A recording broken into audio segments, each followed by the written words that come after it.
नमस्कार दोस्तों, मैं राजेंद्र दाइमा आपका स्वागत करता हूं मुंबई टुडे लाइव चैनल में। 9 सितंबर को देश के उपराष्ट्रपति पद का चुनाव हुआ। इस चुनाव में एनडीए के उम्मीदवार सीपी राधाकृष्णन ने एक बड़ी जीत दर्ज की। सीपी राधाकृष्णन को 452 वोट मिले। वहीं दूसरी ओर महागठबंधन के उम्मीदवार बी सुदर्शन रेड्डी को 300 वोट मिलते हैं और इस तरह से 152 वोटों से सीपी राधाकृष्णन ने यह जीत दर्ज की। उपराष्ट्रपति पद का चुनाव बताता है किस तरह से दोनों गठबंधन एनडीए और इंडिया गठबंधन महागठबंधन के बीच फर्क है। क्या इंडिया गठबंधन ने सिर्फ बयानों से माहौल बनाया, सिर्फ मीडिया में माहौल बनाया, जमीन पर कोई काम नहीं किया? यह इसलिए कहा जा रहा है क्योंकि महागठबंधन के करीब 15 खासदारों ने क्रॉस वोटिंग की है। चर्चा हो रही है कौन है यह 15 खासदार जिन्होंने एनडीए गठबंधन के उम्मीदवार सीपी राधाकृष्णन के समर्थन में वोट किया। सीपी राधाकृष्णन यह तमिलनाडु से आते हैं और अगले साल तमिलनाडु में चुनाव होने जा रहे हैं। साथ ही भाजपा की यह रणनीति रही है पिछले कुछ सालों में कि वे दक्षिण में अपनी पैठ बढ़ाना चाहते हैं। इस वजह से उन्होंने तमिलनाडु के सीपी राधाकृष्णन को उम्मीदवार बनाया। महागठबंधन ने भी आंध्र प्रदेश से आने वाले बी सुदर्शन रेड्डी जो पूर्व न्यायाधीश है उन्हें अपना उम्मीदवार बनाया। महागठबंधन को लग रहा था बी सुदर्शन रेड्डी को उम्मीदवार बनाने की वजह से चंद्रबाबू नायडू एनडीए से बाहर आ सकते हैं या उनके उम्मीदवार को समर्थन दे सकते हैं, और कांग्रेस नेता कई बार ऐसे बयान भी देते आए हैं। उपराष्ट्रपति पद के चुनाव के लिए कुल वोटरों की संख्या यह 781 थी। बीआरएस के 4, बीजेडी के 7 और शिरोमणि अकाली दल का 1 और इंडिपेंडेंट 1, ऐसे कुल मिलाकर 13 खासदारों ने वोटिंग नहीं की। इसका मतलब है कुल वोटिंग 768 हुई और उसमें से भी 15 वोट इनवैलिड हुए। यह भी एक सोचने वाली बात है कि हमारे देश के 15 खासदारों ने उपराष्ट्रपति पद के चुनाव में इनवैलिड वोट किया। हालांकि एनडीए को लोकसभा में 293 और राज्यसभा में 133 ऐसे 426 सदस्य है, और वाईएसआर कांग्रेस पार्टी ने पहले ही एनडीए के उम्मीदवार सीपी राधाकृष्णन को समर्थन दे दिया था और वाईएसआर के 11 सदस्य है राज्यसभा और लोकसभा के मिलाकर। इस तरह एनडीए के कुल 437 सदस्य थे, लेकिन एनडीए के सीपी राधाकृष्णन को 452 वोट मिलते हैं। इसका मतलब है 15 वोट ज़्यादा मिलते हैं।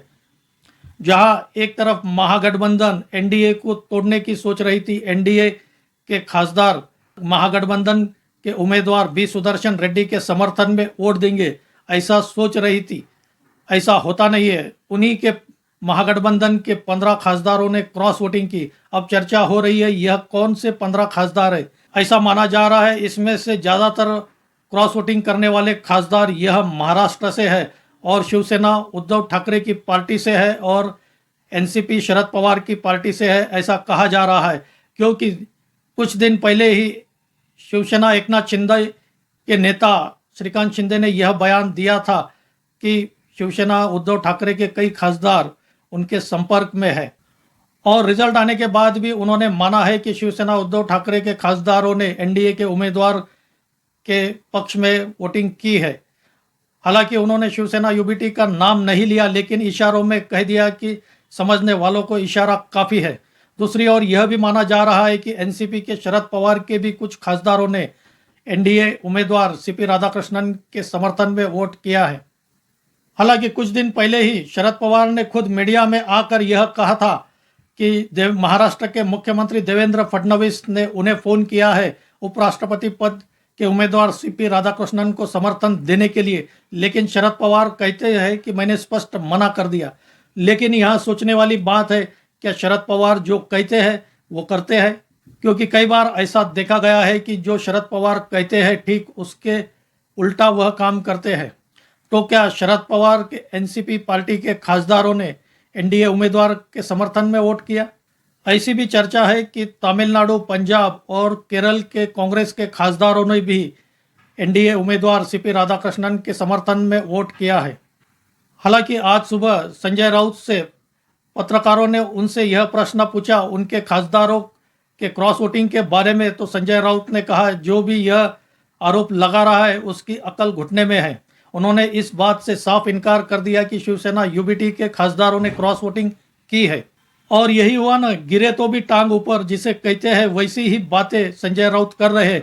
वे यह भी कहते हैं कि जो 15 इनवैलिड वोट है वह हमारे महागठबंधन के ही है और सरकार ने 15 वोट जानबूझकर इनवैलिड कराया है। यह भी हो सकता है कुछ दिनों बाद राहुल गांधी सरकार पर यह भी आरोप लगा सकते हैं कि उपराष्ट्रपति पद के चुनाव में महागठबंधन के वोट चोरी हुए हैं। वोटिंग के 4 दिन पहले ही राहुल गांधी छुट्टियां मनाने मलेशिया चले गए थे।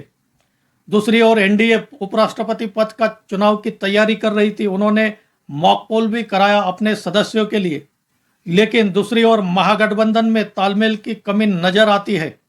हालांकि वोटिंग पूरी होते ही कांग्रेस पार्टी के नेता जयराम रमेश ने एक्स पर बयान दिया था कि महागठबंधन के उम्मीदवार बी सुदर्शन रेड्डी को 315 वोट मिलने जा रहे हैं, लेकिन उन्हें सिर्फ 300 वोट मिलते हैं। जयराम रमेश यह रिजल्ट आने तक का भी इंतजार नहीं करते हैं। आज महागठबंधन के नेताओं से पूछना चाहिए कि क्यों उन्हें हर चुनाव में मुंह की खानी पड़ती है।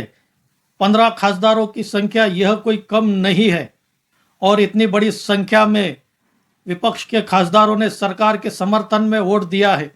इसका मतलब है एनडीए कहीं ना कहीं अपनी संख्या बढ़ाने में सफल हो रही है। नवंबर में बिहार के चुनाव होने हैं और इस चुनाव के बाद देश की राजनीति में बड़ा बदलाव आने की संभावना जताई जा रही है।